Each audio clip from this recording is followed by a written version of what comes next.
Hello, আসসালামু আলাইকুম। সবাই কেমন আছেন? আজকে আমার আম্মু ইলিশ মাছের বড়কি মরিচ খোলা দিবেন। এটা আমাদের নোয়াখালীর খুব ঐতিহ্যবাহী একটা খাওয়া।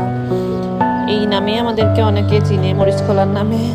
আম্মু ফার্স্টে পেঁয়াজ বাটা, তারপর কুচি করা পেঁয়াজ, তারপরে যে রসুন আর মরিচ একসাথে বাটা, যে মরিচটা, এটা খুব কম ঝাল হয়।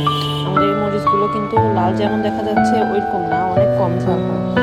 তারপরে সরিষার তেল। আমার কাছে মনে হয় সবচেয়ে ইজি রান্না হচ্ছে যে মরিচ খোলাটাই, কিন্তু যদি বড়কে ঠিক করে দেওয়া যায়, বড়কে দেওয়াটা হচ্ছে যে সবচেয়ে বড় কথা। তারপর এগুলোকে মেখে আবার সরিষার তেল দিয়ে আম্মু এটাকে বড়কের উপর দিবে। কলা পাতা, যে কচি কলা পাতাটা ওইটাতে দিবে। ওইটাতে দেওয়ার পরে ওইটাকে ভাঁজটা ঠিক মতো না হলে কিন্তু আবার ফেটে যায়, ভিতর থেকে মশলা বের হয়ে যায়।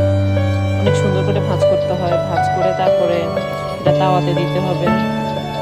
তাওয়াতে দেওয়ার পরে বেশিক্ষণ না, 2-3 বার উল্টাতে হয়, একদম এটা পোড়া যাওয়া পর্যন্ত। অবশেষে অনেক অপেক্ষার পরে আমাদের প্রিয় মরিচ খোলা হয়ে গেল। দেখতে খুবই ডেলিশিয়াস লাগতেছে। Thank you for watching.